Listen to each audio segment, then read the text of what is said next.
Good evening, ladies and gentlemen. Welcome to another episode of the Shut Your Mouth Lounge. I think this is episode 28. It should be. I'm not sure. I think 27 just went up today. So, yeah. There's a good way to date the video. Today we've got with us the usual crew of myself, Addie, and Pink. And we've also got with us today Wildknight, or Ted. We're probably going to call him Ted, or at least I will.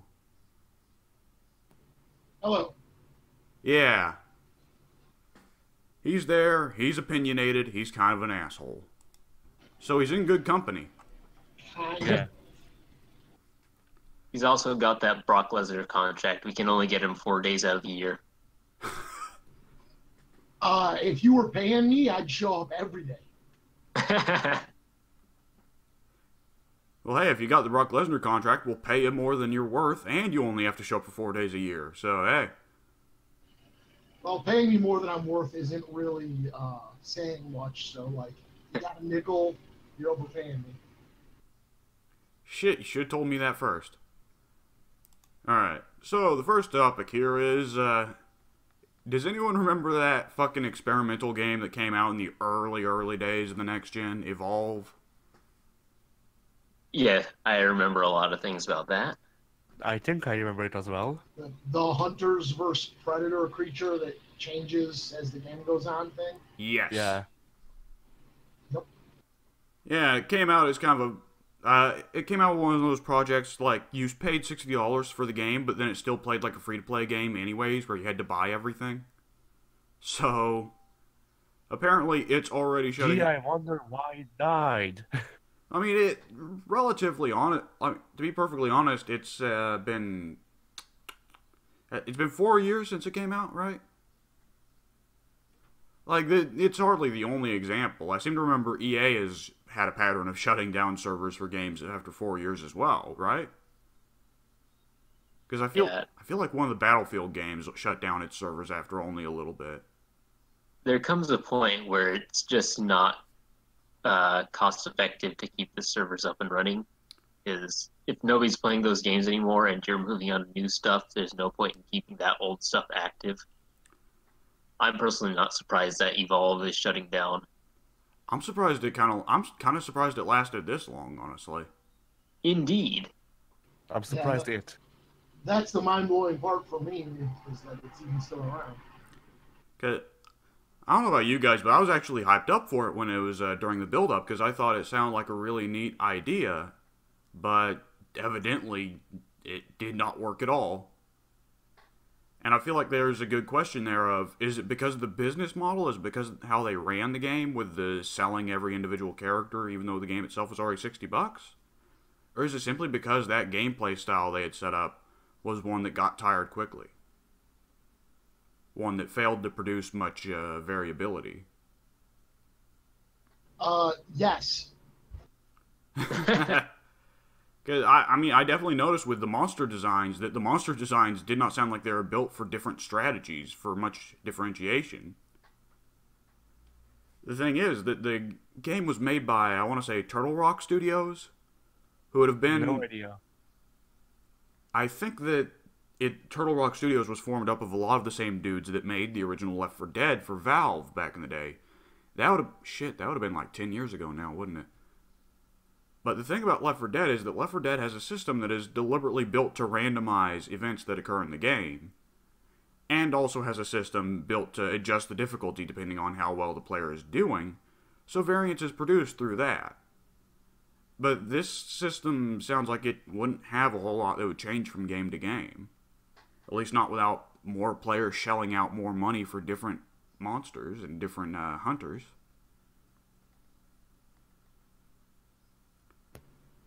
Yeah, so I know, unfortunately, I know some people that were really into that game, and apparently there was some strategy to how you evolved your monster and the tactics it used. And early on, the strategies were really uneven. If you could build up the really big, powerful thing that could leap and just smash enemies from long distances, it was a lot easier to just go kill the hunters early game.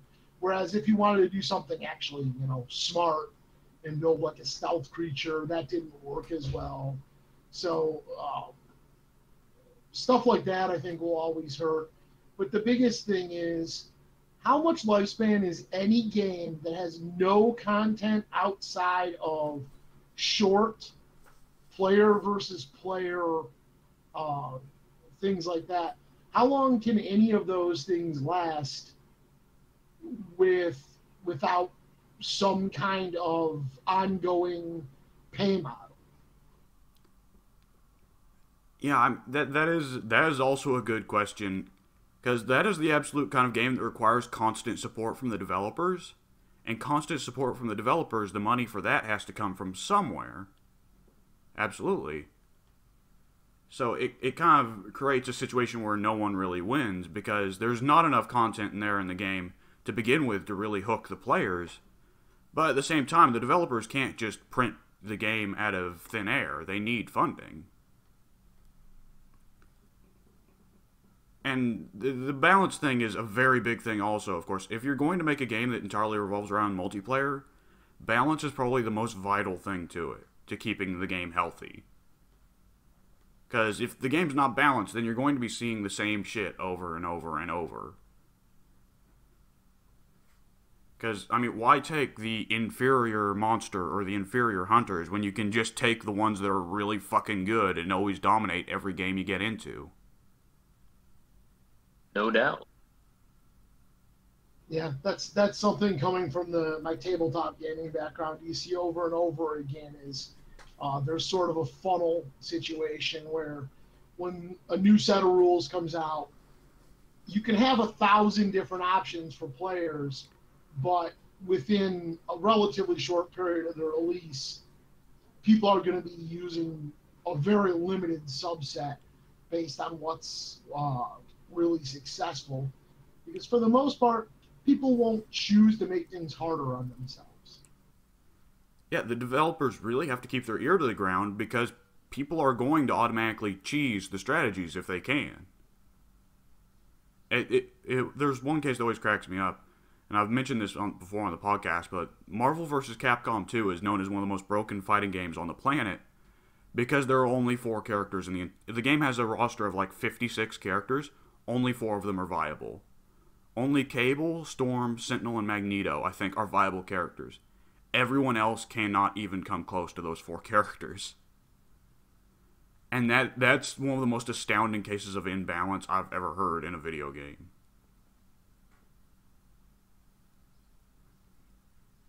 The thing, though, with Evolve, I'd have to question what could make it right. I'd have to question with the monster selection, like, I don't know. Has anyone ever actually played Evolve? Yeah, I played it some when it was in beta, and then we've had a couple of free play weekends. We probably had more than 2, but I've played it a couple of times on the free play weekends. When you pick a monster, like, how much variability can it have depending on how you build the monster? Like, what skills you pick? Yeah, I haven't really played enough to comment on exactly how wide the variance is. It does seem like it's intended to let you have multiple different strategies, like dropping down on opponents from above, or just brute force and being able to withstand whatever's thrown at you, or stealth. But in terms of how, I know they changed things over time to get the balancing closer and all that, but I can't speak to how many actually viable situations there were. Huh, I did not know that. I thought it had issues with people not being able to build different strategies. You bring up, though, that they brought balance changes over time. That's another thing I just want to mention real quick. Because there are sometimes where they do balance things properly later on, and it's too little too late. So I don't know if they could have had that kind of situation. Well, so here's something. There's 2 kinds of things that come out. There's like fighting games fall under like 2 or 3 categories for the most part. Most of them are either, you know, the fast fighting game or the slow, more strategic fighting game, but they follow tried and true patterns. And then you get like games like Evolve, and what was the one with the it was a first person shooter kind of like Call of Duty thing, except you had you could get a giant mech. Titanfall. Thank you, Titanfall. Those kind of games, if they lean too heavily into the gimmick of the game and don't actually pay enough attention to the core mechanic they're trying to emulate, it can be a real downfall for the game. It's the first Titanfall game. You know, most everyone I know that played a ton of it said it's really cool when you get the mech, but as a first-person shooter, which is most of what the game is, it falls really flat. Yeah, that absolutely is a thing. Like, when you introduce a gimmick into your game, the gimmick should add to the experience rather than overriding it. And I think Titanfall 2 did try to fix a lot of the issues of, like, okay, it's kind of shit when you're not in a mech. Because they added all that crazy parkour things with the zip lines and jetpacks and all kinds of crazy shit. But again, it was too little too late. People had already kind of had a bad taste from Titanfall 1.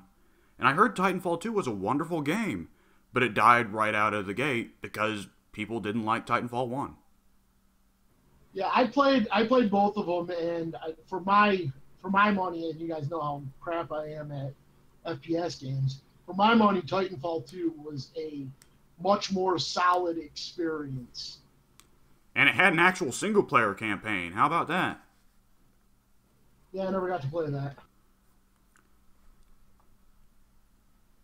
So, I mean, well, it's not like Evolve had a little bit to work off of there, though.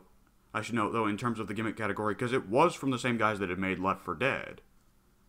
So they already kind of knew a little bit about making a co-op first-person shooter, but still making it, you know, classic first-person shooter mechanics. So, Didn't all the hunters have their own gimmicks, though? Yeah, they did. I don't know. This is one that I want to talk about because I found Evolve so fascinating, but it's not a game I actually looked into too heavily. But, you know, I hope with it coming to an end, hopefully maybe 2K can look into making a better game for whatever resources they're putting into this. Don't have to be put into it anymore. Alright, so the next topic I wanted to bring up is kind of an odd one. Apparently there's something about Jared Leto making a new Joker movie standalone. I thought they were supposed to be having what's his name? The guy who made Goodfellas. I thought he was supposed to be making a Joker movie, wasn't he? That was a rumor. There was nothing confirmed, and I'm guessing that if they're gonna let Leto have another go around, I'm guessing that must have fallen completely through, because if I'm Warner Brothers and I'm looking at who I think I can make bank with, and it's Martin Scorsese or Jared Leto, I know where I'm investing my money. Yeah, absolutely. Hang on. Okay, so based at least off this little news article from Variety, I don't know if Variety is too reliable. I guess as reliable as any news source nowadays. But yeah, basically it says that Leto is going to star and be the executive producer for an untitled standalone film. And, hang on. There's also, what's this? Warner Brothers also announced last fall that they're going to be doing a Joker origin movie from Todd Phillips. So Killing Joke, or... Everybody wants a Joker origin. But which one? Is the question. And I guess Joaquin Phoenix was in talks to play Joker in that movie. I don't see anything about Martin Scorsese, though Martin Scorsese was definitely the rumor that was shooting around a couple of years ago. I mean, not a couple of years ago, a year ago. That's a completely different but the same project. So this happens all the time, though, where some big name is attached to a project. Sometimes I think the studios just release this totally fake bunk information to drum up interest on something they are actually going to do. Yes, I definitely remember that because I remember 10 years ago when like there was all kinds of Marvels playing. When it was like around the time of Iron Man coming out and the hype for superhero universes were all the rage, and people were talking about how Fox is going to make a specific Gambit movie, a Venom movie, and no, Sony's going to make a Venom movie because they have the license, whatever. And Fox was going to make a Magneto movie, which out of those 3 projects, 2 of them took like 10 years to make, and 1 of them never came out. Yeah, so I mean, who knows? Who knows? I just want to go on record though as saying I am completely against Joker having any kind of origin or real identity. I think it's the worst thing for that character. I concur. I think my big hope out of this whole scenario, I don't think either Joker movie will end up happening because people just won't buy a standalone Joker movie. Because Joker needs Batman to fight. But the thing is, I was just hopeful for, and this is like really hopeful is the key word because there's no way they'd do it at this point in. I was just hoping to fucking God that they would replace Jared Leto with Joaquin Phoenix. And I'm not even a Joaquin Phoenix fan. I just take anyone over Jared Leto. Yeah, I don't think you're alone there. But to be fair to Leto, you guys know I despise Jared Leto, but it's not just him. Whoever wrote that script and came up with that concept of Joker as a tatted up late 90s gangster in a gold lame jacket. What part of that screams Joker? I just don't get it. Maybe the ridiculous jacket. That's the one part I get, because Joker does do goofy shit like that sometimes just to mess with people. Look, Joker's wardrobe has exactly 2 colors, green and purple. I think nowadays in the comics they got him running around in just a simple black and white tuxedo. Yeah, I know. And nowadays in the comics should be your key takeaway there. Yeah, I guess. What was I going to say? Right, that is absolutely a problem with the writer for a large stretch of that. Like, well, from a writing perspective, I think the biggest issue with Suicide Squad Joker was the fact that he and Harley weren't in an abusive relationship. That's what fucking kills me. They cut a lot of the stuff. If you've seen some of the stuff they cut out, I actually think it could have been a lot better. Oh yeah, I've heard about a lot of the stuff they've cut out, but the way they edit. The router has been kicked again. Alex died again. I'm not sure what we're gonna do once Alex comes back, so should we move on to a topic that's not listed? Sure. Let's talk about something off the script. Okay. What have you heard about Assassin's Creed Odyssey? Nothing. I did not know it existed until you just said that. What is Assassin's Creed Odyssey? It's been announced to be the next Assassin's Creed in the series, and that's basically most of what we know. If you scroll up a bit in the general section, you'll see the teaser. Oh, with like the Spartan helmet thing? Yes. So, okay, I'm confused though, because if it's actually set in the era of the Spartans, that will make it predate Assassin's Creed Origins. Yes, it's 400 years before Origins. Let me find you the PlayStation. Okay. Let me find you the PlayStation 4 description of it. They already rewrote the origin of the Assassins in Origins. Yes. They're like that whole teaser that we've had in multiple games about an assassin killing Darius. That guy wasn't really. He was an assassin, not an assassin. Yeah, and the thing is, here's the thing. That since the assassins haven't been formed yet, instead of playing as an assassin, you just play.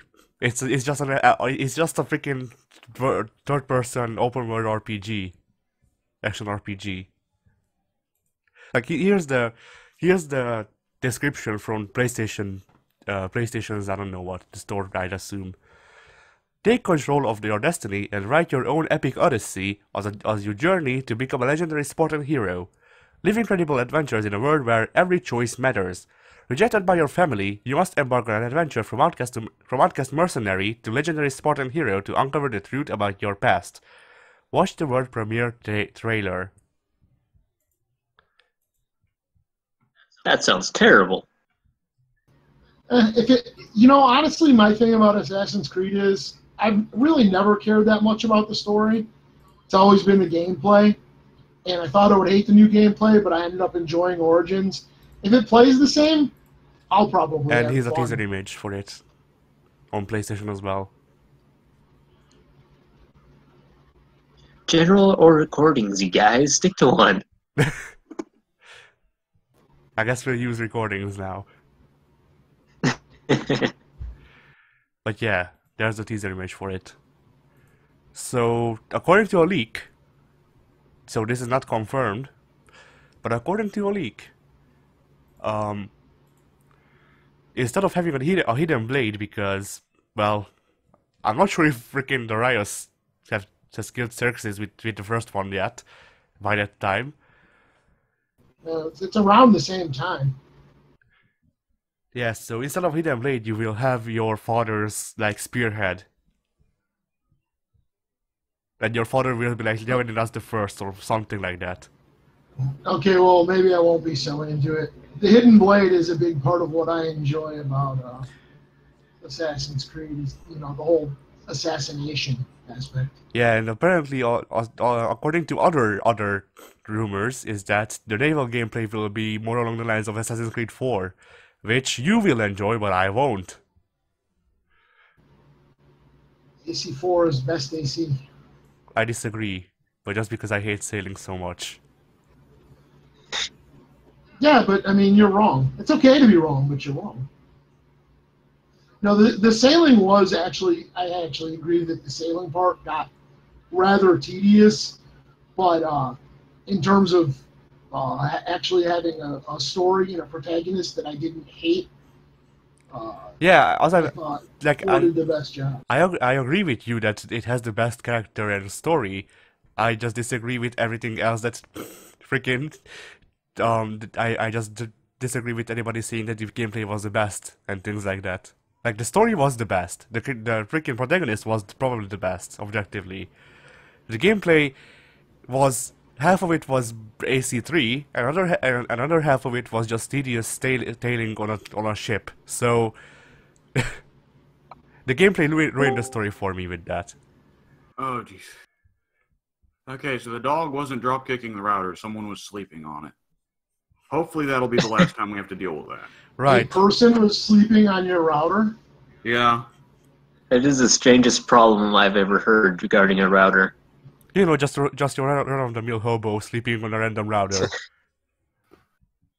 Yeah, I'm getting pretty tired. Oh, that router over there just looks pretty comfortable. I'm gonna go lay down for a minute.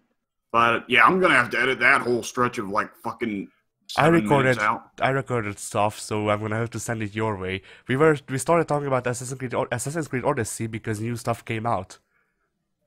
Like, actually confirmed stuff.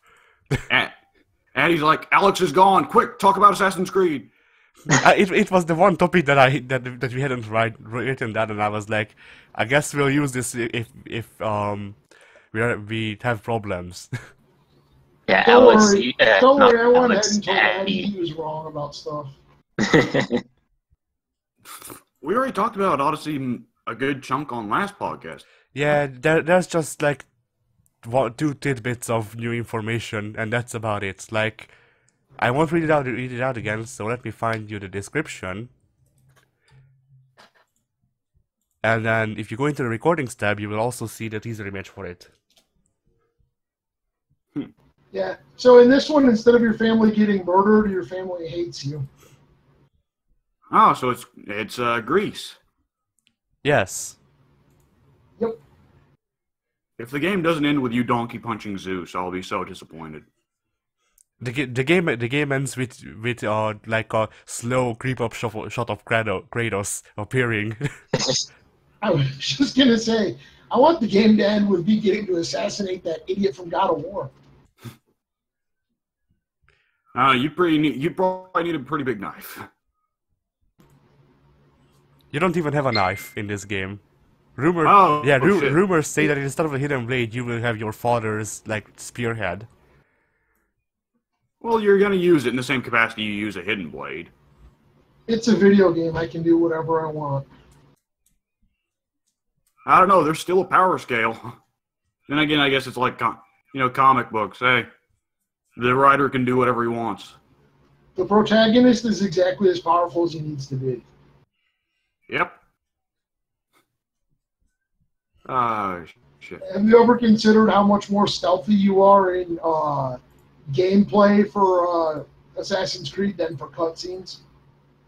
In gameplay, you can be standing like half a foot from someone and just around a corner, or hanging off a ledge that they're standing on, and they're like, don't see you. In cutscenes, you hide and people are like, come out.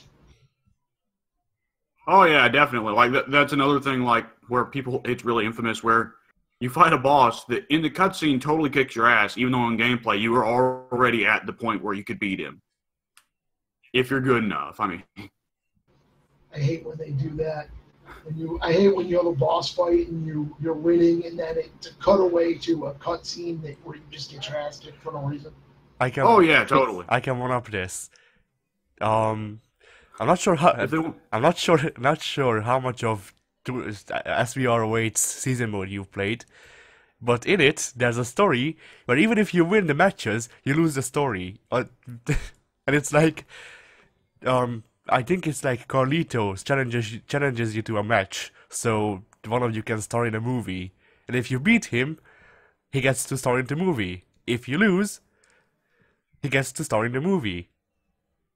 He's just got more to do.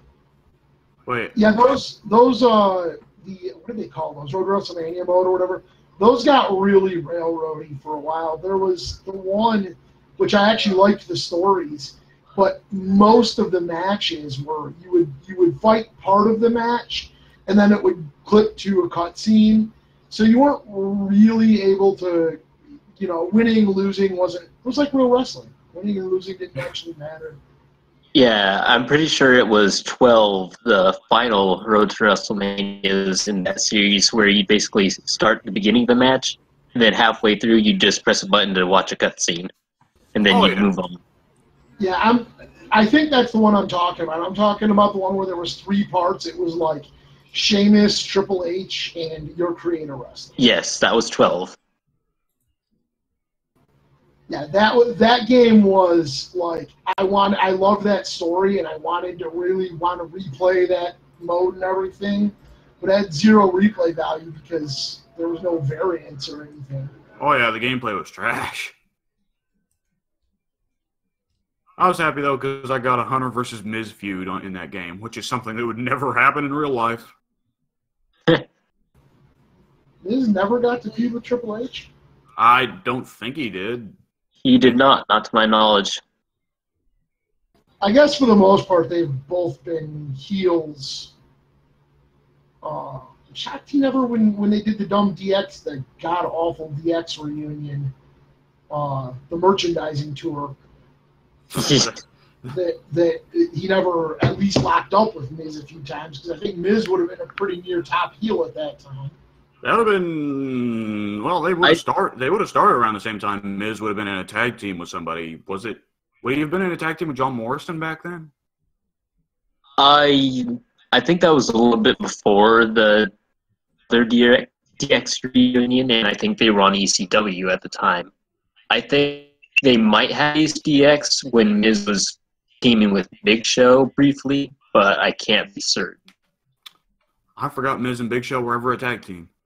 That was a weird era of tag teams, wasn't it? When they just threw together whatever single stars they felt like. Basically, middle of Ruthless Aggression, all the way up until like 3 years ago? Yes. I feel like it's been going on for way longer than that.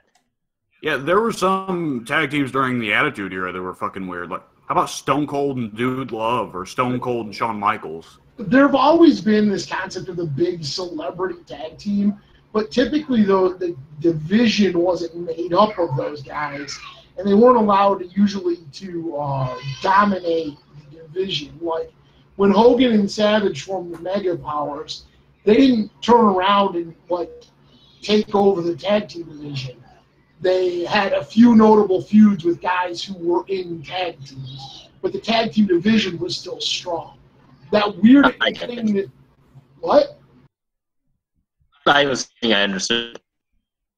The thing is with that tag team stuff is it not only does it really hurt the tag division when they do stuff like bringing in, you know, whoever and whoever to dominate. I feel like there's actually a justifiable explanation when they have, you know, let's say, I don't know, John Cena and Shawn Michaels get their asses beaten in a tag team match by the Usos, because you can just say that, yeah, John Cena and Shawn Michaels are both way stronger than either of the Usos, but the Usos are a much better team. So anybody want to guess who Degeneration X lost their final match to? As a tag team, that is. Let's see. Not the Nexus. Did they lose it to the Nexus? I wasn't watching back then. Nope. Nexus wasn't around at that point. They lost their titles to Show Miz, the tag team of Big Show and The Miz. Right. Oh, man. Poor Big Show. Why does Big Show always get shafted with those teams? I don't even understand. Because that's what happens to big men once. Big guys can't lose matches. As soon as they start losing matches, their value is done. And after that, it's just a slow decline into nothing. Watch, it'll happen to Braun.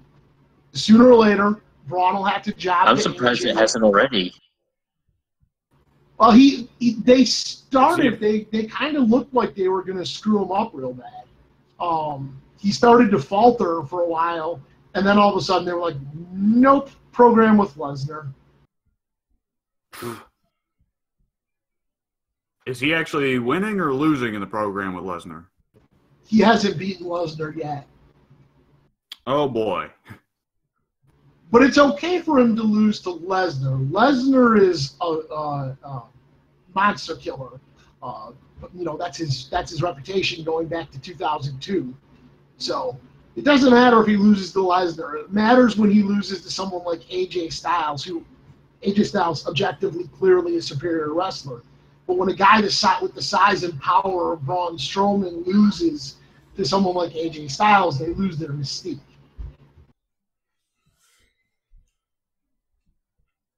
Absolutely. Did Eddie die? And two, do we have a scheduled topic? We might. One, no, I didn't die. I just don't give a shit, give enough of a shit about wrestling anymore. And two, yes, we do have Hitman 2. No subtitle. Yes, no subtitle. Okay, so that last oh my god, I can't believe I did that.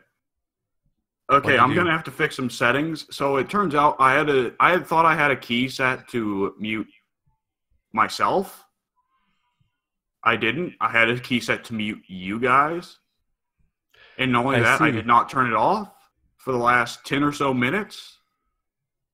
So I'm recording for 20 minutes, so you can just patch in my audio. This podcast is a mess. It is. And it's all the fault. It's all because of the anti-Snitsky. I'm never gonna stop before you tell me to, W. I'm pretty sure it's because I showed up. I showed up and everything fell apart. It's just like my wife's. It's just like my wife's life. Everything was going great until I came along. You threw off our groove. oh man. Admittedly, that was a problem that needed to be dealt with sooner rather than later. Because I don't know how many problems I have inadvertently caused now because of that. Alright, anyways, yeah, Hitman 2, it's a thing. So did anyone here play the first episodic Hitman game?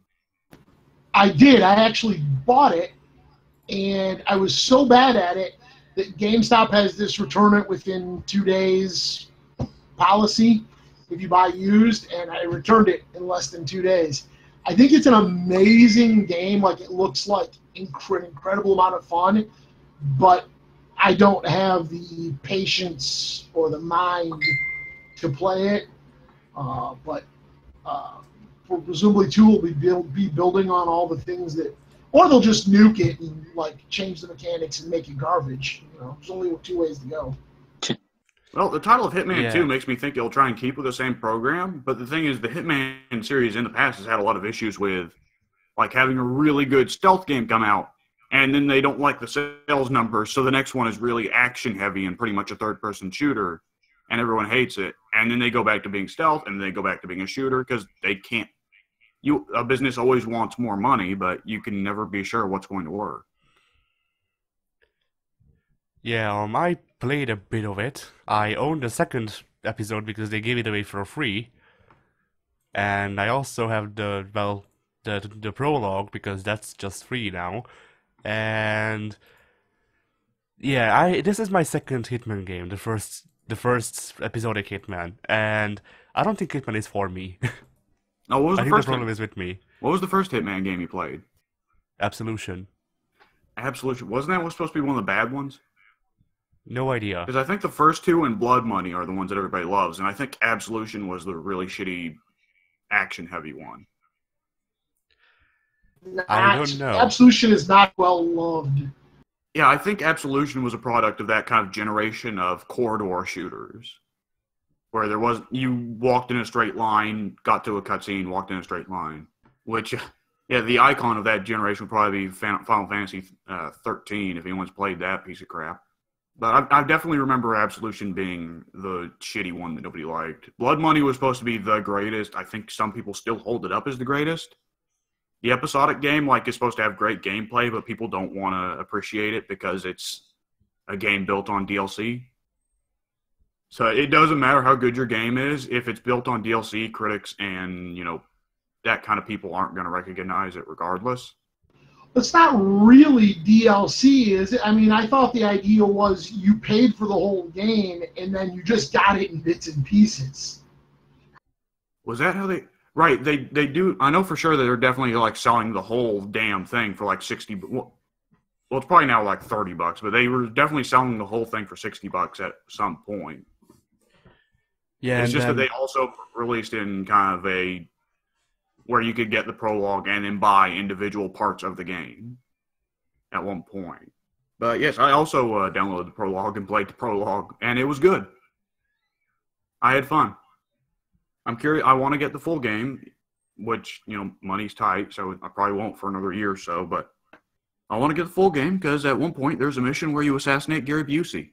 And I'm not joking around. I'm not saying there's a guy who's like Gary Busey. It's Gary Busey. Voiced by Gary Busey, portrayed by Gary Busey, exactly modeled after Gary Busey. You're literally just killing Gary Busey. I was going to say there's one where you kill Robert Downey Jr., but unlike the Gary Busey mission, it's just a stand-in. It's not actually Robert Downey Jr. Yeah, I figured.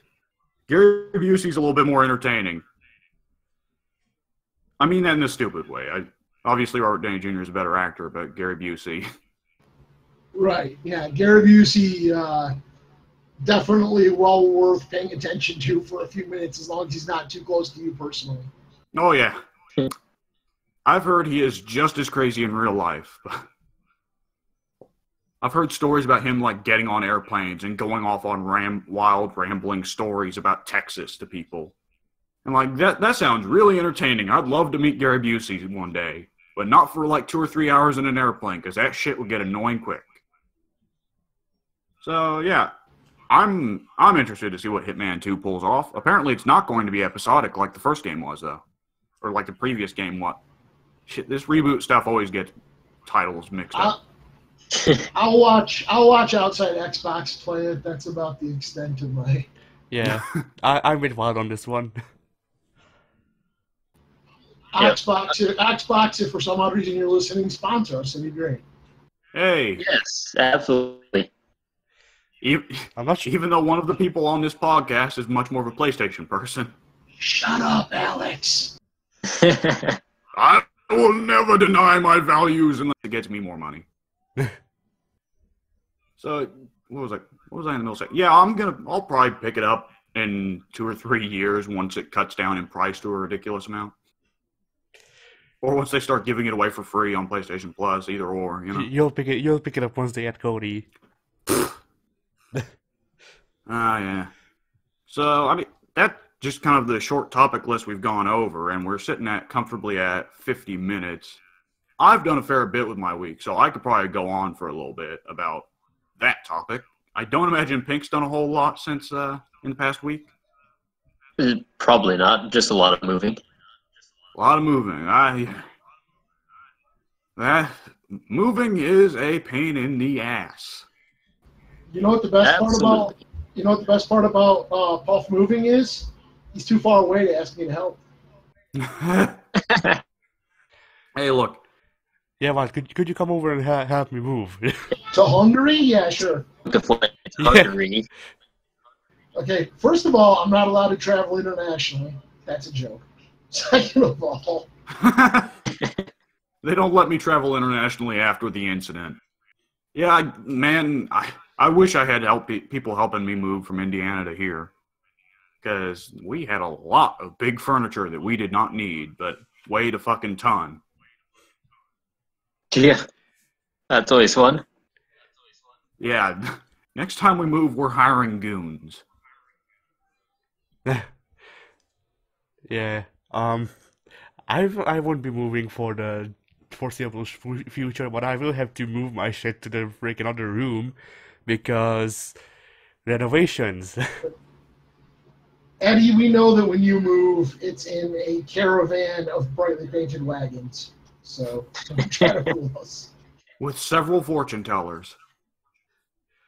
What makes you think that I won't be the fortune teller? Yeah, I was about to say Addy himself is the fortune teller. You're all fortune tellers. I'm pretty sure fortune telling only works if you have breasts. That's a good point. Movies would never lie to me. With a very low cleavage. So, Addy, you need to develop boobs. What tells you that I don't have boobs already? I don't know. I'm pretty sure I had bigger boobs than my sisters for like 3 years. Well, that's put me off sex for the next month. Thanks.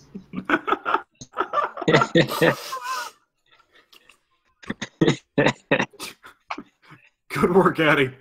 Good work. That'll bring in the millions. But you know what they say. My milkshake brings all the boys to the yard. Okay. I'm trying to recover from that. I'm like doubling over in my seat here. Okay. So, yeah. That's about all you done in the past week, Pink? Let's see. If we go back to 2 weeks ago on the podcast that I missed out on, I did get that little test run of D&D with you, or whatever you want to call it, because it wasn't technically D&D. It wasn't D&D, it was Marvel Heroic, I think. Yeah. Fantastic system. Yep, I love it. Hopefully we'll be able to run a whole campaign of it throughout the summer. Oh yeah, Ted, you didn't get to hear about it, but Addy ate Ogun's heart. I mean, okay. Just letting you know, Ogun's fucking dead as fuck. Please tell me this is, we're talking about the Marvel Heroic session still? No. Addy's a vampire. He needs that blood to survive, man. Yeah. I like how throughout that entire training thing that we had, it consisted of me on my ass repeatedly and Ad just wrecking house. Oh, yeah. I felt bad for you there because the dice fucking hated Wolverine on that day. Which was weird. You were running Wolverine and you couldn't get over? Nope. I was with Blade. Wow. Wolverine is a beast in that game. Yep, Soon was Kitty Pryde and Addy was Blade, and they both beat ass, and Wolverine just got it handed to him. I think there was legitimately one attack or whatever where I had rolled 3 consecutive ones. Oh yeah, I got to add quite a bit to the Doom pool that day. So I have a question. How come they get to play cool characters, and for the campaign we're stuck as the International Nice Guy Squad? Hey, Sunfire's there. Sunfire's the international dickwad. Yeah, that's true, but I don't want to play him. That's why I picked him. But at the same time, I don't know why I picked him because I'm just too darn nice. I don't know how to be mean. I had the same problem as Wolverine. I didn't know what to do. If you're playing as Sunfire, just be really racist against white people. Oh, I can play Wolverine. I don't like to, but I can get in his head. Yeah, my problem is that I don't do comics. Like, it's a freaking smaller miracle that I even know who Blade is, let alone be able to play him, but... And you picked I the don't most think- obscure character of the lot. Well, Yeah. so the thing about it is, Eddie, remember that when you're playing a game, you're not trying to emulate perfectly what happens in the source material.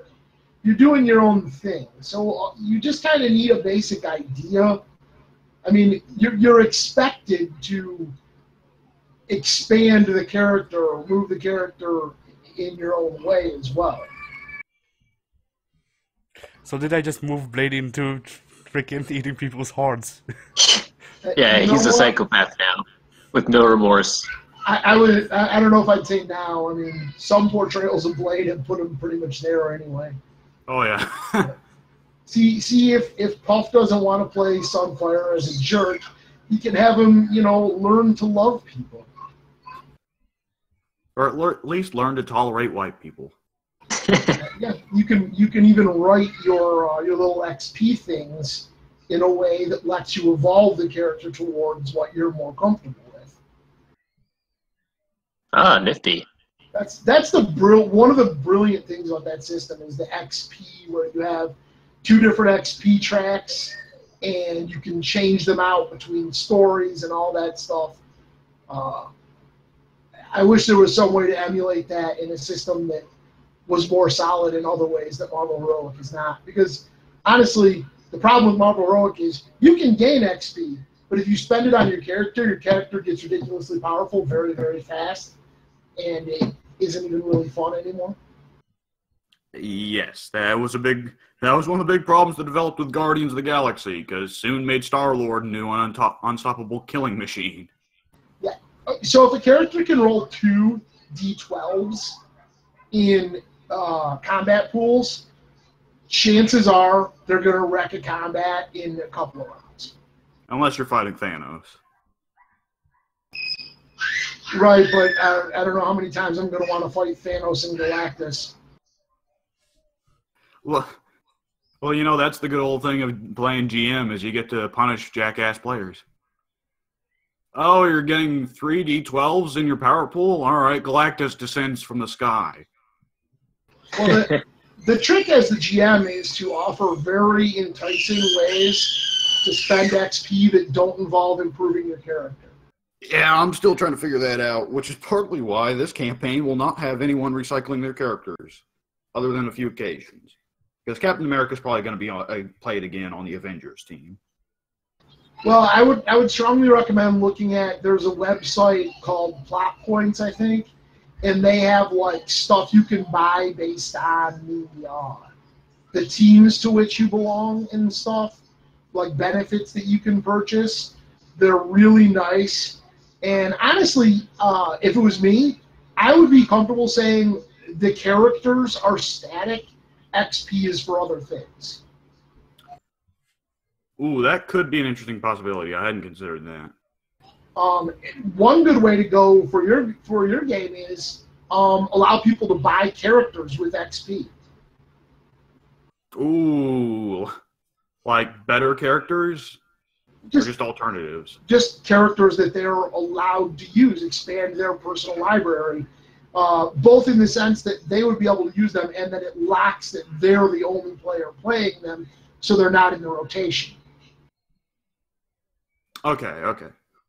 The other thing is they give you in the breakout, the Wrath breakout scenario is you can buy help from other heroes. It's like if you pay 5 XP, they basically show up and do one thing. So I buy like Wolverine. If I buy him for 5 XP, he'll run. He'll stumble across the fight. Go, oh crap, this is bad. Stab a guy and leave. Okay, great. If I pay 10 XP, he shows up for whatever the scenario is. So, like, for that whole fight. Or, like, if I want to break into a thing and I need someone who's really good at breaking in, I could maybe buy Deadpool and have him use his stealth and infiltration skills to help get me into the facility. And then once that's done, he's gone. Stuff like that. You can even say, like, I microchipped a villain. Like, I forced Dr. Octopus to help me with his fight or whatever. Dr. Octopus takes over my body and becomes a better me. 25 XP. That was a sweet storyline, actually. I'm just saying, like, we can talk about it sometime when you're not trying to podcast, but like, yeah, there are lots of good ways to allow the XP system to still exist and not allow it to make the characters things they're not supposed to be. Okay, yeah, I'll have to look into a lot of that because I'm probably going to be like entering the final stages of work on the first episode pretty soon because Addie's probably going to be... Addie, you're going to be done with your high school when? Well, it depends. On paper, I'll be done on the 15th. In reality, it's more along the lines of 19 to 21. The 21st, rather. All right, I'll that gives me a little bit more time unless you want to fit it in like sometime while you're still working on high school. Because I can just set up your sheet and everything so you don't have to do anything.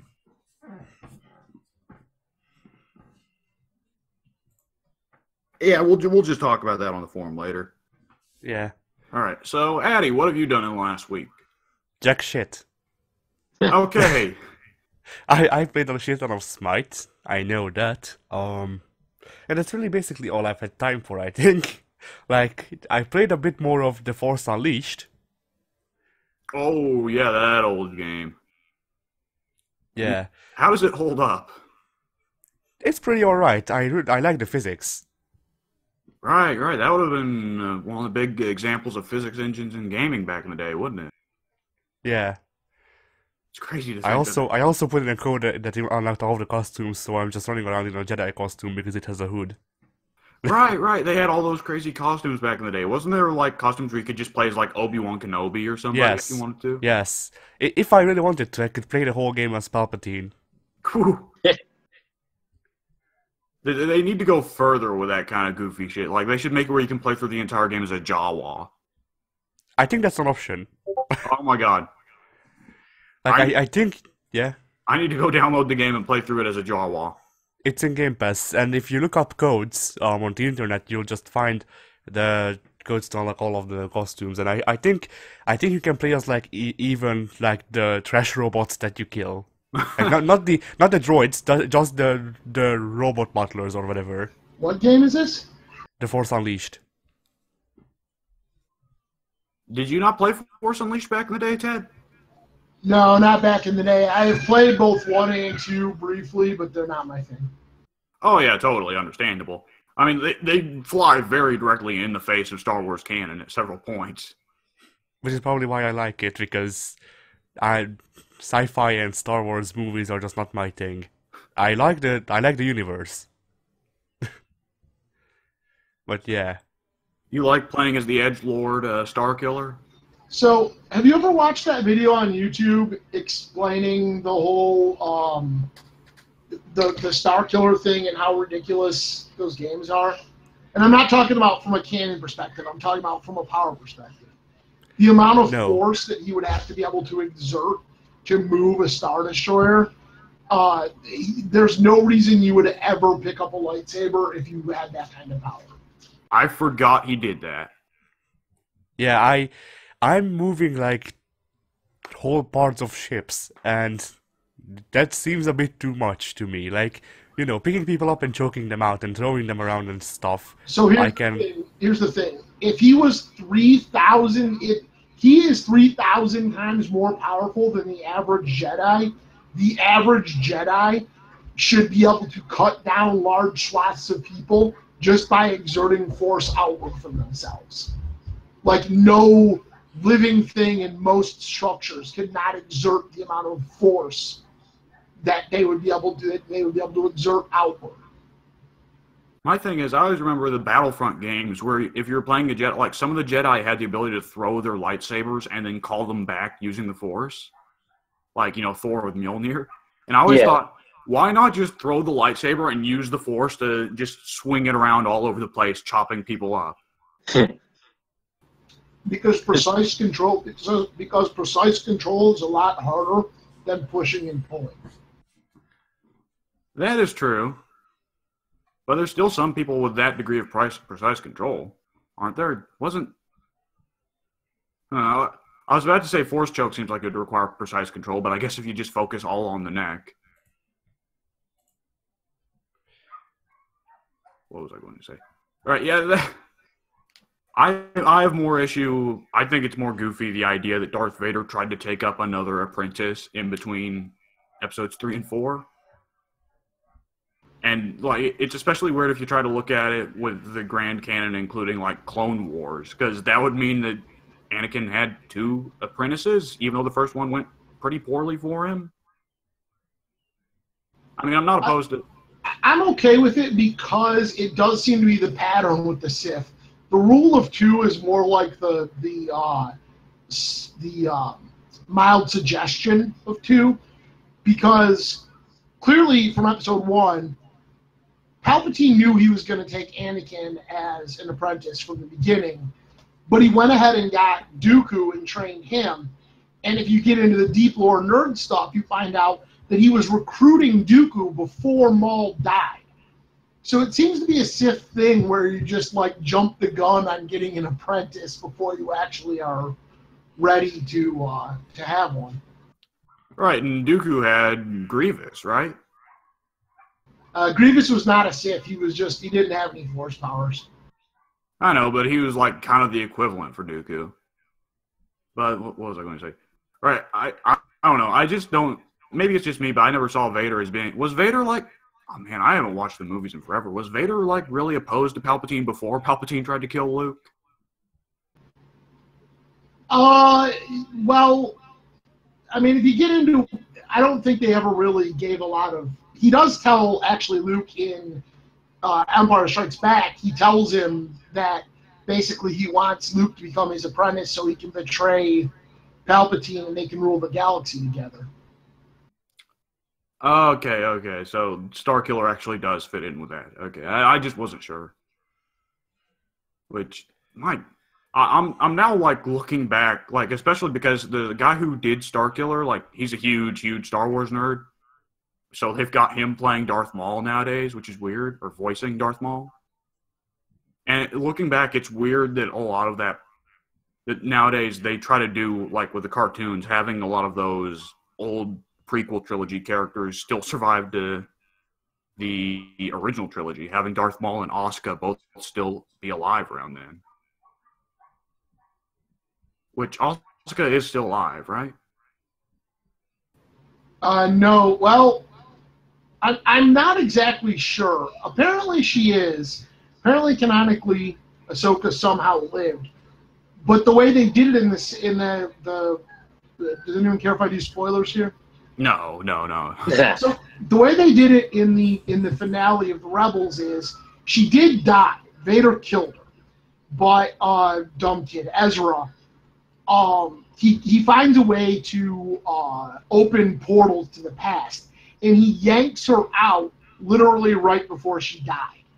Like he opens a portal in this temple thing and pulls her out, and she helps him through that episode. And I swear at the end of the episode, she says she goes right back where she came from, which to my understanding would be she would pop back out through the portal, and be cut down by Vader. Okay? But I guess Dave Filoni, who's the creator guy, said, no, she's definitively alive, and the new anime show that they're doing, I guess her being alive is going to play into it. What, did she go back and just fucking dodge out of the way or cut Vader in the back? Definitely killed Vader. She killed Vader before time. It's gonna be a huge paradox. Star Wars itself is no longer canon. So the only thing that bummed me out of all that, like I've gotten so used to Star Wars dumbing itself up, but I was okay with all that. The thing that bummed me out was the end of Rebels was Ezra flung himself out into deep space somewhere in the unknown regions to get rid of Thrawn. He had to go to make Thrawn go. At the end, the girl, I can't remember her name, the female Mandalorian, she narrates to the end of the rebellion. She says, the second Death Star was destroyed, blah, blah, blah. And now I'm going to go look for Ezra. So she gets in her ship and takes, I think, the stupid droid chopper and takes off. Now, that would have made a fantastic series. Her running around the unknown regions, areas of space we've never seen, unexplored, new cultures and stuff, looking for Ezra with potentially Thrawn as a villain. That would have made an amazing show, right? So is that the follow-up show? No. Some cheesy BS anime show. Well, if that's what makes money, I guess. Aimed at little kids, by the way. Okay, so it's doing that. It's doing that fucking what was it? Teen Titans Go, Thundercats is doing it now. Right. I was about to say Thundercats. And Yeah, that's not anime. the Steven Universe. Okay, can we not get into the anime argument here? What is and what isn't anime? Because this could last an hour. I'm fine with not arguing what is and isn't anime. The only reason I call the new Star Wars show anime is because they themselves refer to the art style as anime inspired. So that's all. I wasn't like trying to make a. You guys know how I feel about anime, but I wasn't trying to make a broad comparison. I was just using the term that they're using. I mean, were you to say that you said that it was an anime because it will suck, I would have agreed with you, because going by Teen Titans Go, and to a lesser extent Steven Universe, yeah. My thing there is I think they just said anime inspired because anime is big nowadays. Or well, big with kids. The art style is definitely, I can see where if you were trying to describe it to general Western audiences, you would say it's anime inspired, and they could immediately conjure what's going to be different about the visual style of this versus the previous two Star Wars cartoons. Yeah, so they don't have to put as much budget into 3D modeling. I'm sure you're right. I never thought about that, but Now they just got to draw. I'm surprised they didn't do that from the beginning, but I guess 3D modeling was big in the 2000s because of Pixar and everything, so, Right. Well, you got to remember when they started the Clone Wars cartoon, Lucas was still in charge. And one way to sell Lucas on a project has always been, we can use this new technology, you see.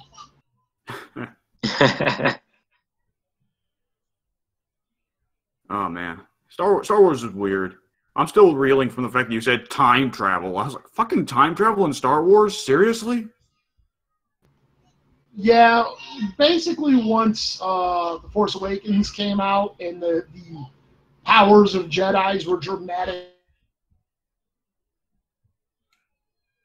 I think there's any. It's going to be like comic books now. There are no hard limits anymore.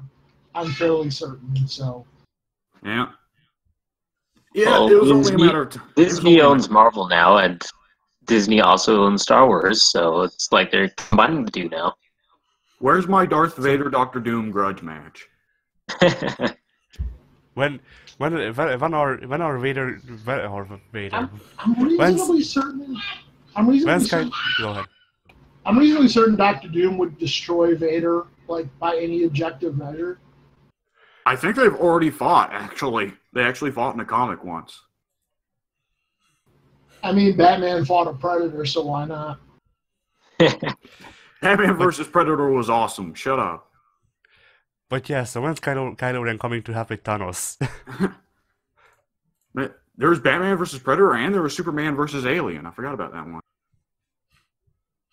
Yeah, I didn't read it, but I don't understand how that's supposed to work because I don't see in what way Superman is in any way threatened by an alien. Red sun. There's a red. They turned the sun red for some reason. Oh, well then Superman should have gotten his heart punched out by an alien mouth thing. It's like one of those bullshit situations where it's like a half red sun, where it's slowly getting redder to build up. Oh, yes. Actually, that's traditionally, he doesn't immediately become powerless under a red sun. His powers fade as his stored solar energy runs out. So, as long as he fought it fast enough, I guess.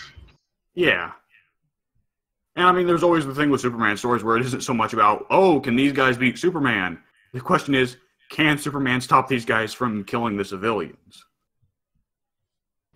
Right. Yeah, I didn't read it because I hate crossovers as a general rule, but I haven't either, but maybe I will one day just because I like to read stupid bullshit comics on occasion. although Batman vs. Predator might be entertaining. Batman vs. Predator had a great ending. Cause I don't know if I want to spoil it for you too much, but Yeah, go ahead, because I'm probably never going to read it. yeah. The Predator tracks Batman all the way back to the Batcave, and he beats the hell out of Batman, is just about to finish him off, and then Alfred shoots the Predator in the back with a shotgun. And the other Predators arrive, say, oh yeah, this Predator was a punk ass. They finish off that Predator, and then give Batman and Alfred a sword as a reward for beating that Predator up. That's pimp. I like it. Yeah. I like the idea that it's... Well, I like the thing that they have to finish the Predator off somehow. They need to get rid of him. But Batman doesn't kill, so they have Alfred shoot him. But, yeah. What were we talking about? What Addy was doing this week, right? Right. So, I think that's about it, actually. I didn't have time to play as much games because of school. Yeah, testing season. Yeah, a month ago was testing season for college, and that was a pain in the ass.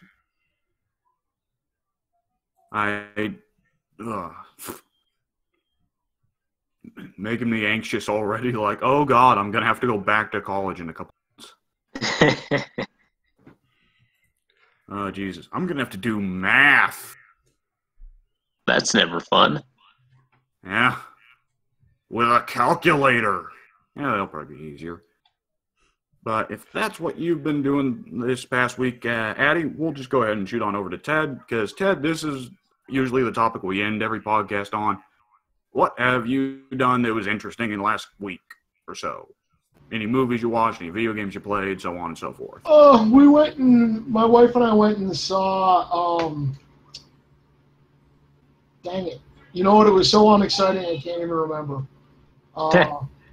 We did go to the theater, but I can't remember what we saw. It must not have been that good. We rewatched The Departed last night, which is a movie that I hated the first time I watched it. And I still found it a little bit boring, but I had a lot more appreciation for it. So, I was always a big fan of The Departed. There were a lot of things that were done very well in that. And unlike the first time, I appreciated them this time. It was good performances, amazing like cinematography, camera work and stuff. It was very stylish. Maybe Jack Nicholson's best performance of the past 25 years. So, you know, it has a lot to recommend it. But other than that, mostly just working on getting various projects on Roll20 going, and that's about it. All right. Yeah, for me, Departed, I had a lot of fun with Departed, but with me, with acting performances, I tend to love hammy performances, and when you get a cast with such ridiculously over-the-top goofballs as Jack Nicholson and Alec Baldwin, then I'm going to have fun. Baldwin was actually fairly understated in that movie. I was messing around with my phone when he first came on, and when I eventually looked up and realized that he'd been in a scene for like 5 minutes, and I was like, oh my gosh, it's Alec Baldwin, and I'm not like throwing crap at the screen. I thought was he not the one that got into the yelling match with Mark Wahlberg at one point in the movie? He does, but that's later on than what I was talking about. All right. Yeah, Mark Wahlberg, of course, had the funny bits too. It's been a while since I've seen Departed, but I definitely remember enjoying it a lot as a mob movie. But I missed like the entire opening chunk of the movie. Well, so you got Wahlberg is pretty much always Wahlberg. He's got two modes. He's got angry Wahlberg and funny Wahlberg, and he did a lot of angry Wahlberg in that movie. Not that it's necessarily bad. He's good at it, but yeah, I don't know. It was all right. They did a good job of setting up the juxtaposition between DiCaprio's character and Matt Damon's character. Matt Damon gets shot in the head, which is always good. I did really love how they do that with, here's an undercover cop pretending to be a criminal, and here's a cop that's also secretly a mobster. Like, perfect opposites there. So, what's ironic about that is Whitey Bulger, I'm in a true crime. Oh my God, I have to go stop my kid from screaming. Yeah, okay, I'll talk a little bit about the movie. Have either you, Addie or Pink, have you ever watched The Departed? Nope. Okay, so it's that movie where Leonardo DiCaprio is the undercover cop and Jack Nicholson's the angry mob boss, and Mark Wahlberg is angry and yells at people. And it's about basically the Boston mob. It's about the real-life mobster, Whitey Bulger, but it's not officially. They changed everybody's names, and they changed big aspects of the story to make it more interesting, of course. Yeah. But that's what I was just going to say is, in real life, Whitey Bulger had a guy that was in, like, I want to say the FBI. Yes, I watched Black Mass a couple of years ago, which is a movie that's literally just about Whitey Bulger, and it's got, who's the guy playing the FBI guy? It's the same guy who's Joel Edgerton. Right. I'm not sure if I like that guy or not. I hate his face, but I like his performances. He's a lot like Jason Clarke. There's nothing about their performances that particularly bothers me, but yet every time they're in a movie, I'm like, oh, it's that guy. Yeah, the guy's face makes you go, ugh. Like, he played one of the Egyptian pharaohs, didn't he, in like one of those Bible movies? The one with Christian Bale. Oh, the Moses thing. Exodus. Probably, yeah. I saw it, but I don't remember anything about it. It was garbage. Right. If you want to see Joel Edgerton not suck, he was in the Will Smith movie that everyone hated on Netflix. Yes, he played the orc that was his police partner. Yeah, I was just going to call him the Alien because that movie is such a ripoff of the old series Alien Nation. But yeah, he was an orc, not an alien, my bad. I never got around to watching that movie. I wanted to watch it with my family. It was the reverse of the usual situation. Usually my family's like, hey, let's watch this movie. And I look at it and I say, no, it's shit. It was the reverse of the situation where I was like, hey, let's watch this movie. And they said, no, it's shit. My family hates Will Smith, though, so. Yeah, I hate Will Smith, but I did not dislike that movie. Well, let me change this. My family likes young Will Smith, but they hate old Will Smith. What was I going to say? The other movie I know Joel Edgerton from is Loving, which was the movie about the couple that it was in. Was it Mississippi or Missouri? One of those armpits of the United States. And basically it was set in the 1950s, and they broke miscegenation laws, which were a thing back then, by having a baby, even though Joel Edgerton's character is white and his wife was black. And I can't remember the actress's name. Shit. I cannot remember her name. Anyways, but yeah, it's just basically a movie about interracial relationships in the 50s, and it was a real-life story based off the couple that actually got the miscegenation laws overturned shortly before the civil rights movement really picked up speed. I imagine I'm the only one here who watched that. Yep, sorry, I haven't seen it. Yeah, that's understandable. I only got to watch it because it was in my film literature class, which was, yeah, we got to watch a lot of new movies in that class because I'm not for sure whether or not the teacher actually pirated those movies. Solid movie, bit boring. Anyways. So we were talking about Departed, weren't we? Yep. I don't know what much there is to say about Departed. It's got a lot of the typical Scorsese trademarks. I definitely remember that because I think that's the only Scorsese movie I've ever watched, but it's the most Scorsese-ass Scorsese movie there is.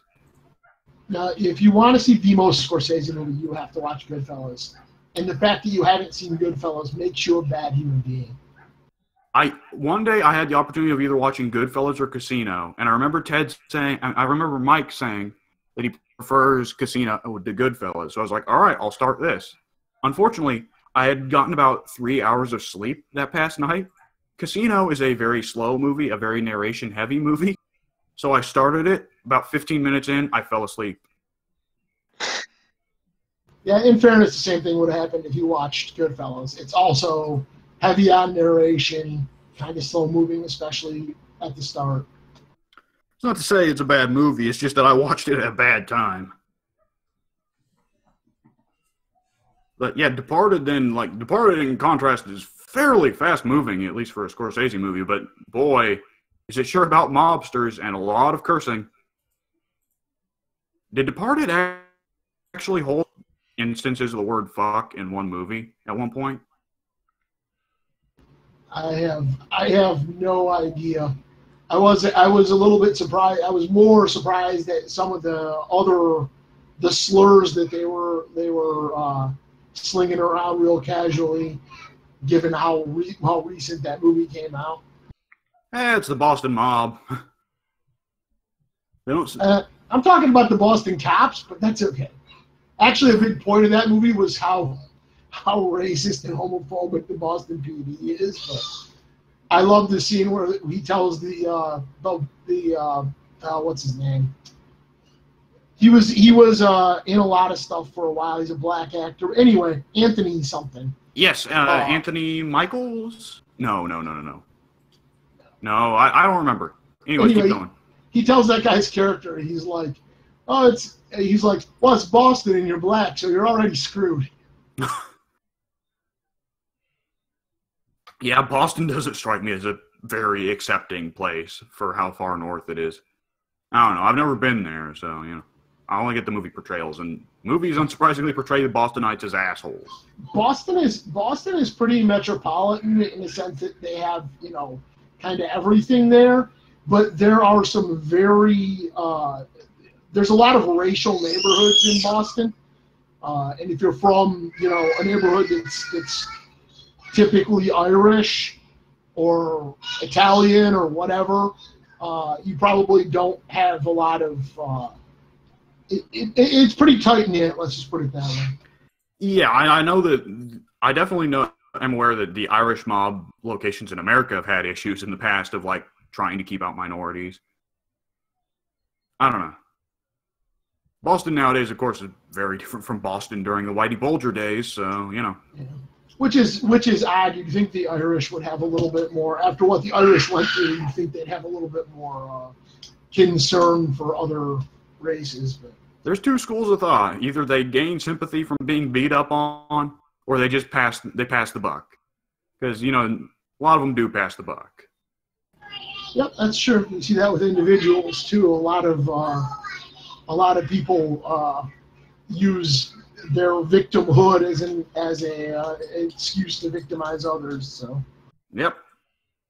It's a routine issue. What was I going to say? So that's about all you've done this past week? We were on to you, actually, but yeah. I don't think we'd actually ran onto me. Oh, all right. Well, yeah, I'm done with things. I have no more important things to talk about this week. Okay, your kid apparently is very vocal about something he's done. He's playing Roblox, which he's 4, so everything is either super upsetting or super exciting. Jeez, the kid's 4. I remember when you mentioned that you had a new kid, and I was like, holy shit. It's been 4 years since then. Imagine how I feel knowing that in September I'll have an 18-year-old. I'm like, what the hell? She just got pregnant yesterday. Oh, man. And again, that's the thing about getting old, that, it's kind of a warning message to the other 3 of us. This will happen to you one day. Well, wasn't that like how GTA 5 ended? Was like Franklin talking to Trevor and Michael.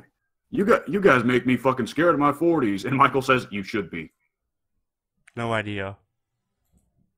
And Michael does definitely tell Franklin on at least a couple of occasions in that game. He's like, "Look, life is not going to go the way you think it is. You can talk all you want about like what you're gonna do or whatever, but right now is the time to do it because there's no gonna do. You know, like what you're gonna do, you're gonna end up like me." So I like Michael. He's one of my favorite characters. I identify with him. I didn't like any of the three, so whatever. Franklin. Well, Michael's an ass.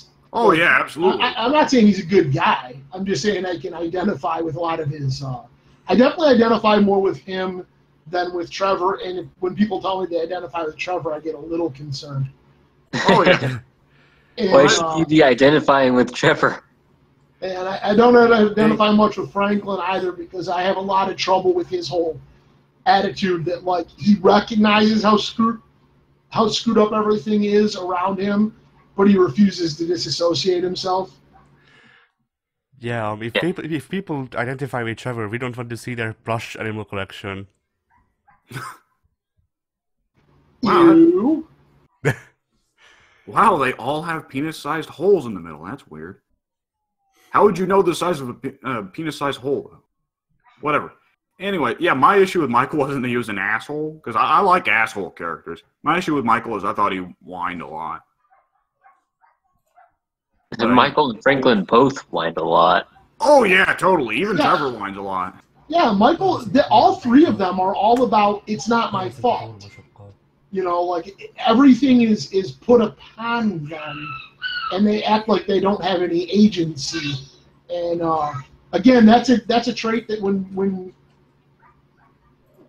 when I see it in a character, I'm like, gross. And when other people don't notice that same thing, like Anakin Skywalker. When people watch the prequels and they tell me that, you know, they felt sorry for Anakin, I'm like, what movies were you watching? I think it's one of those cases also where different paths of life, you're more likely to recognize it in some characters than others. Because for me, Michael is the hardest case for me of you're whining and bitching, but everything that happens to you is your own fucking fault. Your family is full of shitty people because you didn't bother to raise your kids to be good people, and because you married a woman that very clearly was only going for you for your money. I was just going to say, let's start with he married a stripper. Like, I mean, yeah, Trevor and Franklin, also for them, it's also largely their fault. Because Trevor can't keep it in his pants. He always has to be killing or fucking something. And yeah, Franklin has really shitty choices of friends.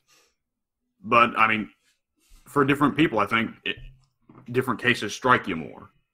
Because for me, like, family is a big part of my life. So Michael is more of a remarkable case of your family is shit because you let them become shit. Right, absolutely.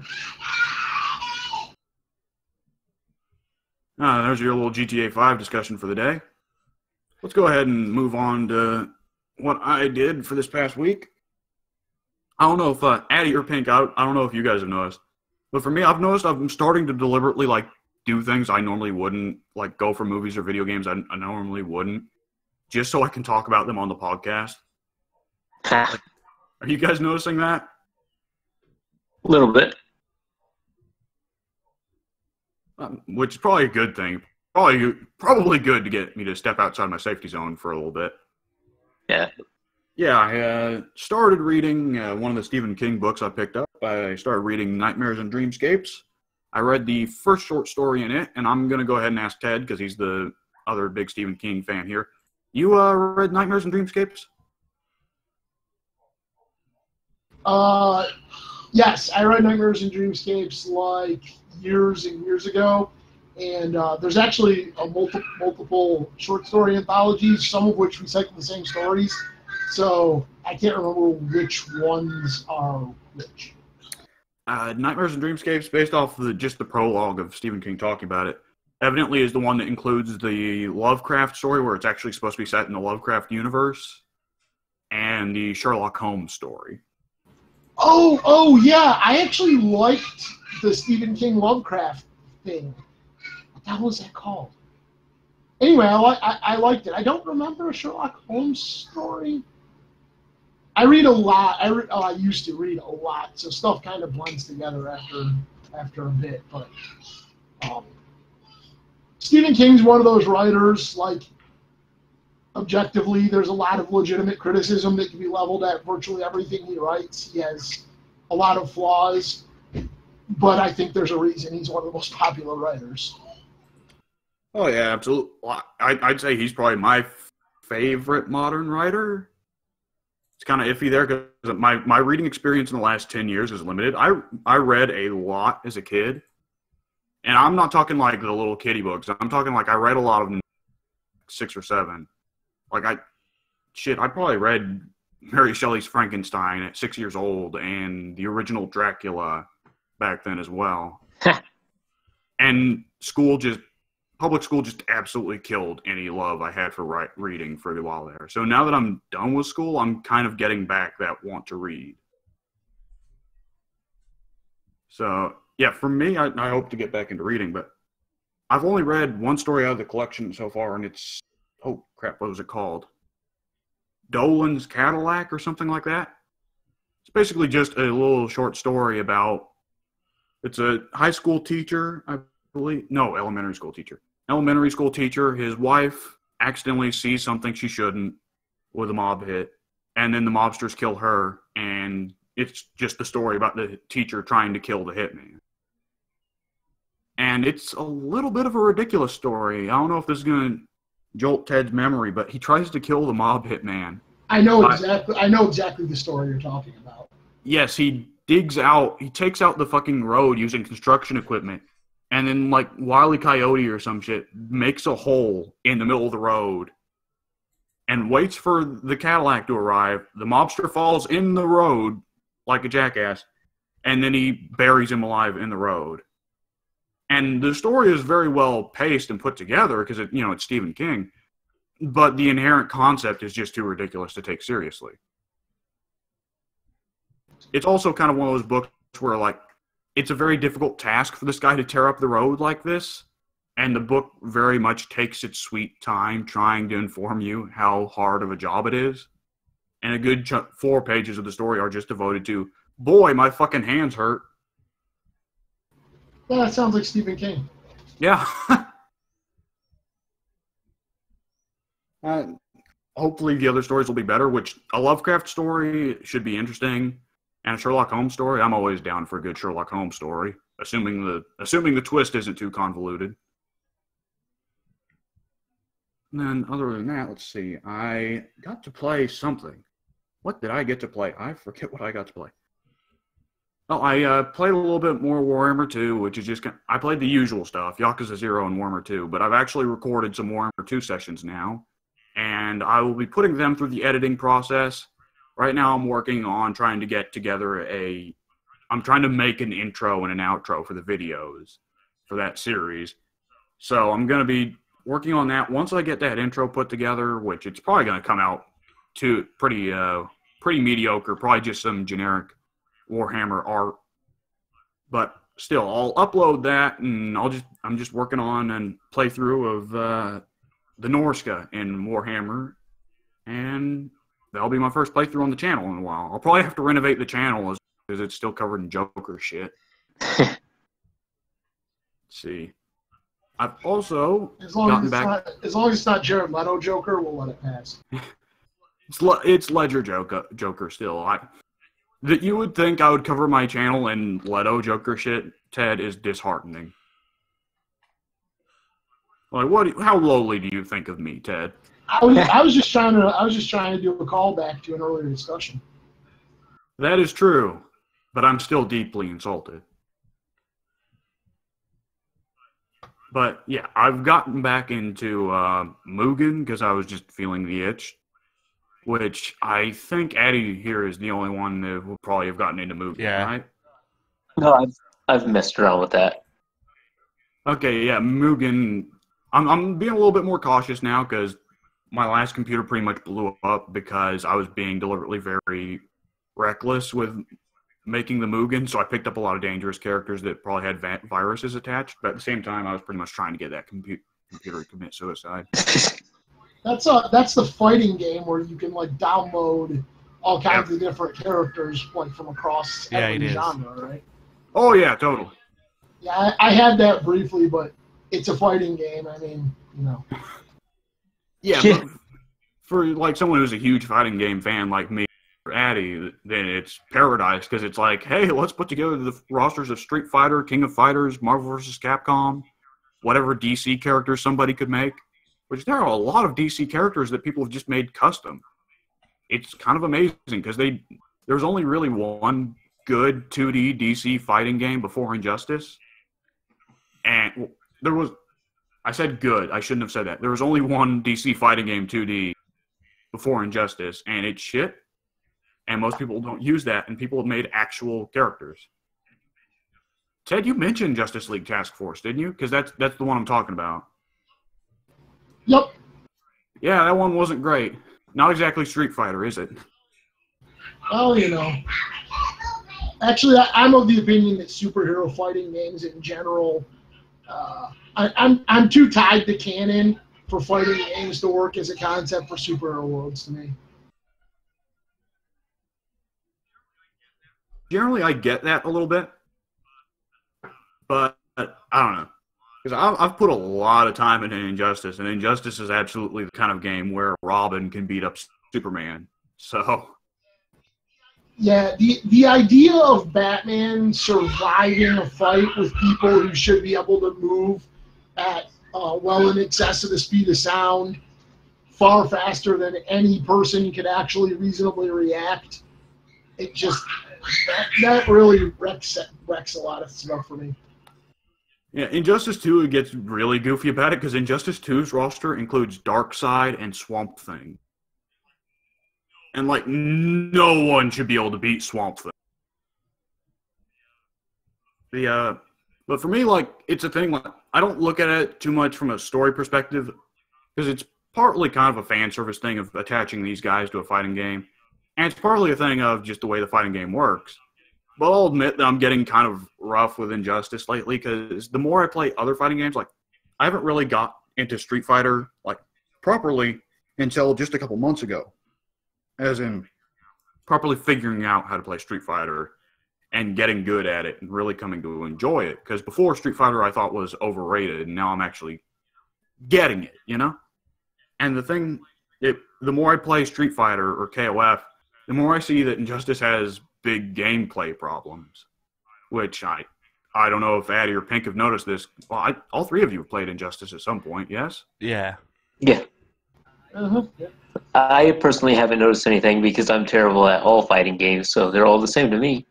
Yeah, I've only played Injustice that one time, so. And you kicked my ass. The issue here is, and this is an issue, like, whenever I try to get Soon to play Injustice, like, Soon adamantly refuses to play Injustice anymore. Because Injustice's big problem is that it's way too focused on projectiles.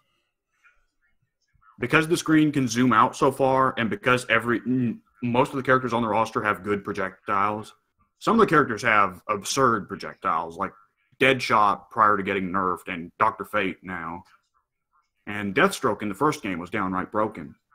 So Injustice kind of suffers where it winds up being a really shitty game where it's just sometimes where it just ends up with two guys on the opposite sides of the screen throwing projectiles at each other constantly. And it didn't seem like a big problem until I played Street Fighter, and it's like, wow, projectiles are not used as your main offensive tool here. They have other purposes, like trying to get people, to bait people out into jumping, or trying to, you know, a whole nother thing. And it just gets noticeable whenever I go back to play Injustice, you know. And Mortal Kombat doesn't suffer the same issue, which is weird, because Mortal Kombat and Injustice are made by the same people. But anyways, yeah, what were we talking about? Yeah, Mugen, right. Yeah, I'm just assembling a goofy Mugen roster. It's just barely started, and I probably won't do anything with it for the channel. It's just for funsies, but hey. Yeah, go ahead. And there was No, you go ahead. I was just about to finish off the discussion. Yeah, the most memories I got out of Mugen was you probably heard of this like frame for Mugen called Everything versus Everything. I believe I did back Yeah, in the day, so it was yes. based on that, and I wasn't the one to compile it, but let's just say that like 90% of my fighting characters that I play are coming from that game, and yeah, and um, like listen, like it's one thing that it had like most characters ever released in any fighting game, but that it also had Jin and Hwoarang in Mugen. Don't call him whole wrong. Call him like wall wrong or how wrong or something like that. Pronounce it like the games do. Call him wrong, and it's going to sound really bad. You know what that guy's name means, right? Nope. No, most people in English just call him Bob. It means roughly equivalent to like pretty little boy. And yes, it carries exactly the implication that you're thinking. If the shoe fits. That it fits. It fits. Yeah, exactly. Except that now in Tekken 7, he has an eye patch and a beard, so it looks weird. I guess it wasn't wrong of it to. He went to hard game. I guess it wasn't wrong of it to call him Hwoarang. And he's a biker. Wait, he's a biker. Oh my god, I forgot Hwoarang is a biker. Wait, is he Yes. seriously a biker? Yes, he is. And he wears Yeah, then that's definitely they're doing a gay gimmick thing. He evolved into Yeah, hard. That's definitely wrestling. People don't like in the if anyone listens to this in the comment section. Like I don't care if you call me a homophobe, but like go look up Japanese culture stuff before you like call them a homophobe too. If you're calling me a homophobe, realize you're culturally illiterate first. Hey, I don't have any problem with Hwoarang if he's gay. Not you, comment section people. But yeah, so does it? You already know I don't care about Does your this mean opinion. that Hwoarang has been trying to get together with Jin for the past who knows how long? Well, I'd imagine Tumblr type people have probably been imagining that because Tumblr is always like, oh, they're rivals. That must mean they're fucking. Oh, they're best friends. That must mean they're fucking. But They are two people, or a people and a cat, or anything. They made eye They contact. made contact. They exist. They met one time in my fan fiction. oh damn. But yeah, Hwoarang's relationship with Jin in the video games, at least, is Hwoarang thinks Jin's his rival, and Jin more. Because Jin's more like, oh my god, my dad and my granddad are both supervillains. Jin just won my new favorite character status. Well, nowadays Jin's like, oh my I god, was I'm about a to say, Jin's like, oh my god, my dad and my granddad are supervillains. I guess I'll join them.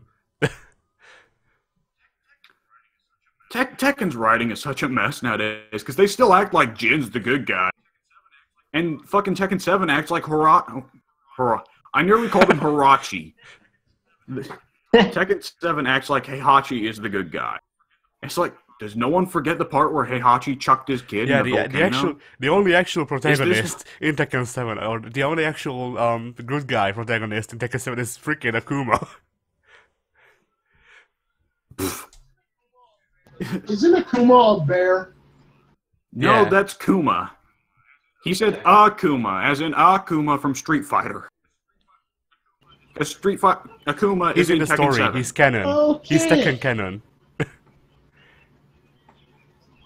Fantastic. Well, I mean, he sucked as Street Fighter canon, so you might as well. Heihachi's dead ex-wife sent him to kill him. Like you do. Yeah, like seriously, who would be the good guys? Like freaking Lars is not a good guy just by being related to Naruto. Lars is a good guy because No, his that's hair. what I'm saying. He's a bad guy just because he's related to Naruto. Lars has the stupidest hair in the entire series, so it But gives yeah, him power. It gives him And morality. he also has his sex robot, Alisa. I'm not sure. I'm not sure where she falls. Right. And then I guess Lee's a good guy because he picked up Alisa or something. I don't know. Oh man, Lee's place in the morality scale is even more confusing because he was like firmly, solidly a villain in Tekken. Oh, I guess I'm the good corporation now. Even though I've been making these robots and torturing them for about 10 years. Hey, look, if Detroit Become Human has taught me nothing else, it's that if you have robots, one, you're going to treat them like garbage, and two, you're definitely going to have sex with them. Oh my god. That game is too weird. Go and buy your own life-size Hatsune Miku robot today. Oh Jesus! It's a beautiful piece of storytelling.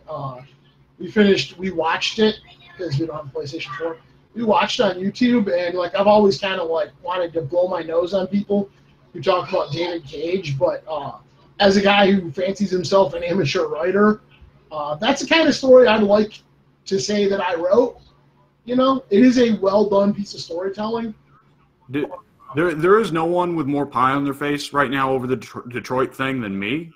Because I spent like a good solid 10 minutes out of episode 25 or 26 ranting about how much I hate David Cage and how much I thought Detroit was going to come out and be crap. And then it came out and it was great. So, I mean, I'm firmly in that category as well. Well, it really depends on, like, I love the Telltale games, but I don't feel the need to convince people who are like, oh, it's not really a game. Like, I don't feel the need to convince them they're wrong. I see where they're coming from. Just, I'm old and don't have good reaction time in a game that takes me on a nice little story. You know, and it's the same kind of thing. Detroit absolutely, like, makes some things that can improve on the Telltale thing and make it more of a game, I should know.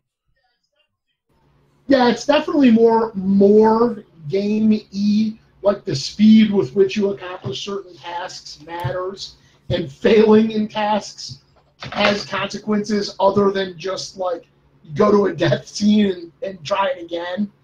So it's definitely more advanced than what Telltale does, but it's also a full-price game versus, like, a third-price game. David Cage got in a lot of trouble back in the day because, like, I want to say during the build-up to Heavy Rain or something, he said game overs are a failure of the game designer. And a lot of people got angry about that because one of the big advertised features of Heavy Rain was, oh yeah, if your character dies, there's no game over. He just keeps going. Which, Detroit, one of Detroit's characters can't die, right? Because he just comes back.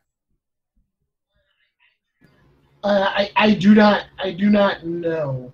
I think the detective can't die. Like he gets hit by he gets shot in the head. He gets hit by a car. All kinds of things. Comes back.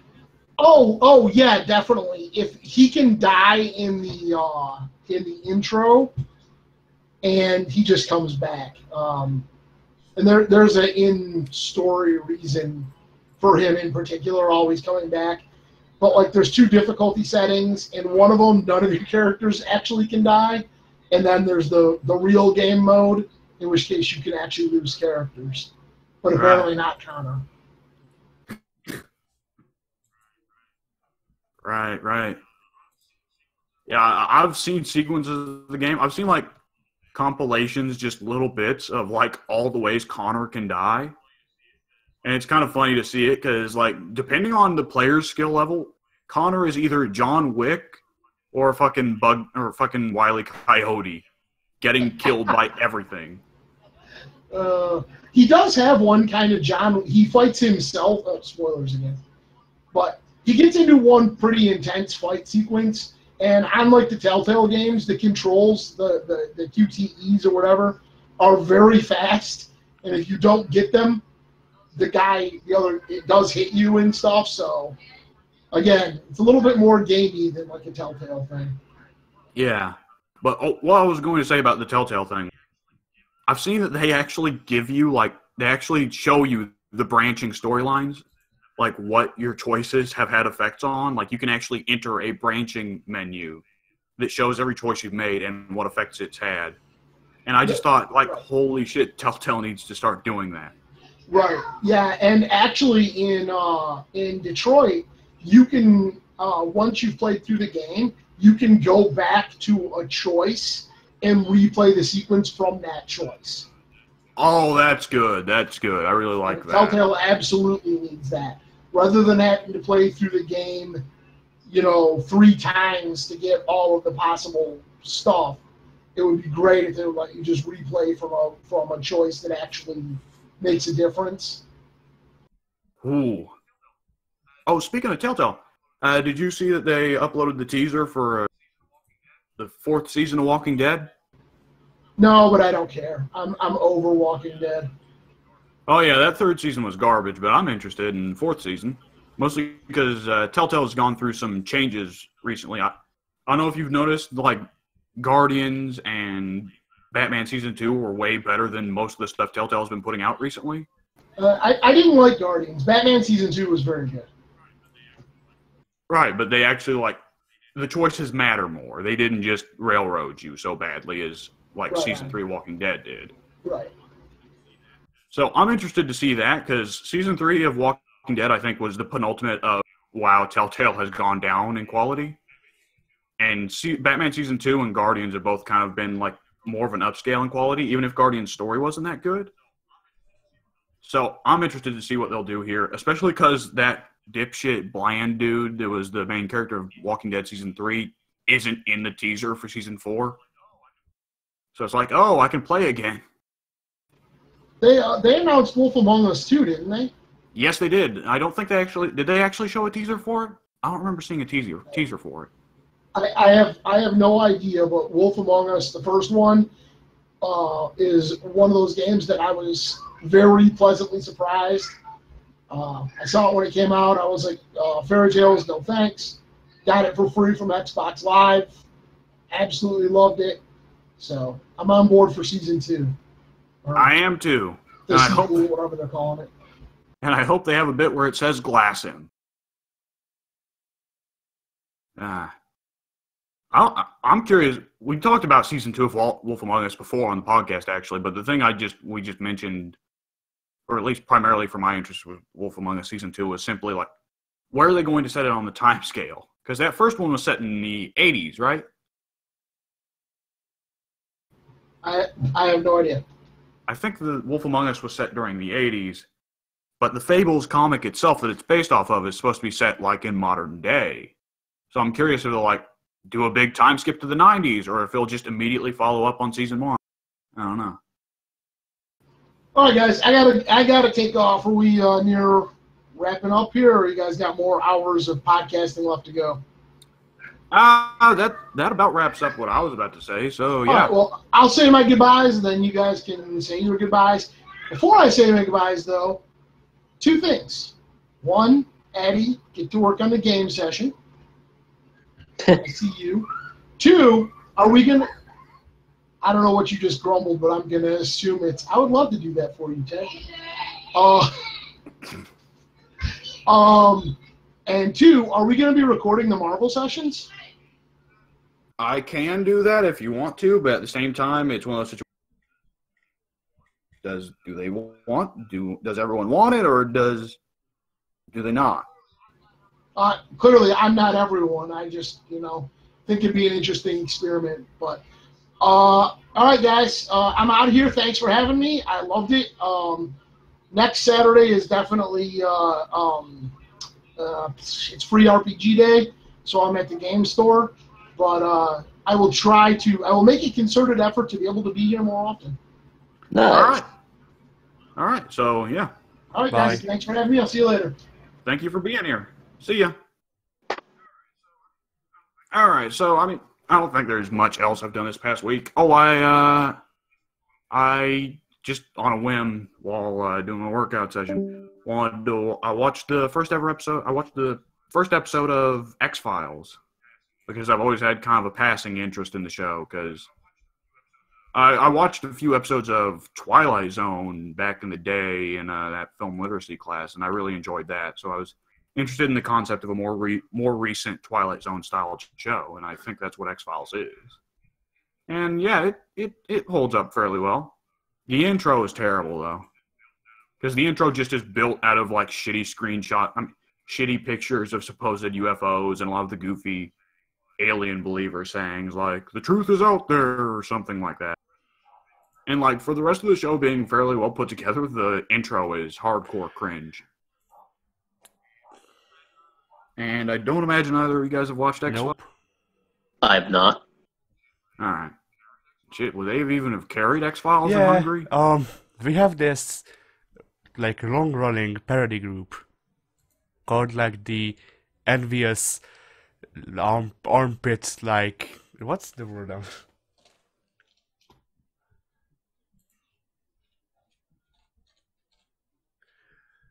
Right, the Envious Armpit Glands. That's their name. Yeah. Okay. And basically the only reason that most people remember the X-Files is because they made a parody of it.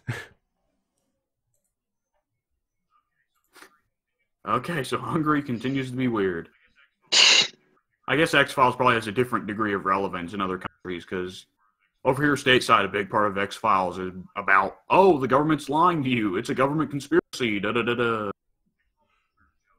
X-Files is a weird show, but I'm interested to get more into it, and I'll partially because if I watch more episodes, hey, I can talk about them on the podcast. I may have watched a movie in the last week. I don't remember if I did. Shit. Oh, what was it? The thought passed through my head, but it flew away. Son of a bitch. Oh, I watched Event Horizon. That's right. Which is, I now have a gift from that in my signature on the forum. And I enjoyed it a lot. I'm sad that Ted wasn't here for me to talk about it with him, because I feel like he'd have something to say about it. But I don't imagine either of you guys have watched Event Horizon, because it's kind of a cult classic, obscure I don't movie. watch movies. Yeah. If you're ever wondering if I've seen something, the answer is probably no, because I'm not quite a movie person. Yeah, outside of comic book movies, I assume. Yeah. No, that's a pity. There are some damn good movies out there. But yeah, Event Horizon, Addy here will at least be able to know this, but Event Horizon is partially known for the fact that it inspired Dead Space. So that's the kind of movie it is. And it's pretty good at that. The last act, it's a very slow sci-fi horror, and it kind of kills people. Well, I wouldn't say very slow, because it's seen as like The Shining in space, and The Shining is a slow-ass movie. And Event Horizon is a good bit faster than that. And it's pretty good at building up tension. I don't remember there being any jump scares, but I may be wrong. But it's always good to not have jump scares, or at least not particularly obnoxious ones. And Event Horizon is one of those movies that uses jump scares, just all the jump scares are non-threatening. Any of the stuff that's actually threatening, you see coming. Yeah, good. So it's pretty good about that. And it also, there's one thing that definitely did very differently from Dead Space, because it still has that kind of Lovecraftian horror aspect that Dead Space does. But where Dead Space has the crazy, what's her name, necromorphs up in your face, Event Horizon doesn't have anything like that, at least not till the closing act. Because like I said, it's like Shining in space. It's more about the crew going crazy than it is about actual monsters. And what were you about to say, Addy? I had to figure out how to do jump scares effectively, because in media class a week ago, we had to make a short movie, like a 1 to 2 minutes movie, with the genres that we picked randomly. So, yeah. Yeah. The best way to build a scary movie is to not use a lot of jump scares. Yeah, there was one But I'm at sure the end, and that's it. Because, yeah, like, I tried, because being the only person who gives a shit about media in my whole class,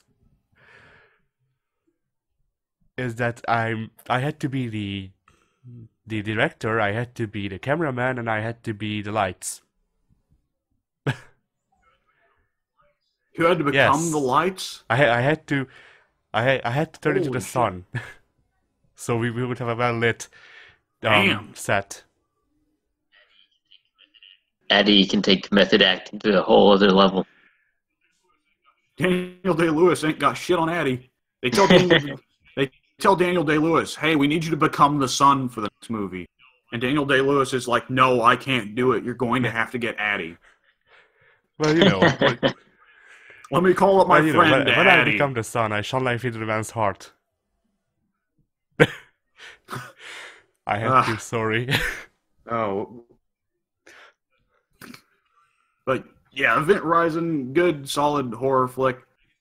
I think that the biggest issue, though, is like near the end, like it really showed that they had very limited time to do editing work because Paramount kind of fucked them over. Like most movies have 10 weeks of editing work. Because Paramount wanted to rush them out, because they were also working on Titanic at the time, the editors of Event Horizon only got 4 weeks of editing work.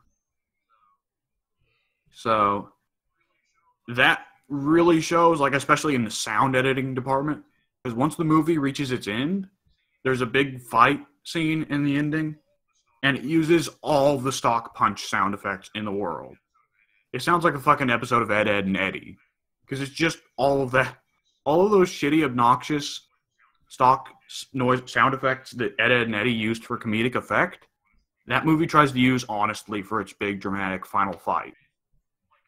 And it's like, it's kind of hilarious, but it's mostly like, it's a big moment for the movie, and it's absolutely, because you're like, oh wow, it's that generic punch noise. Oh boy.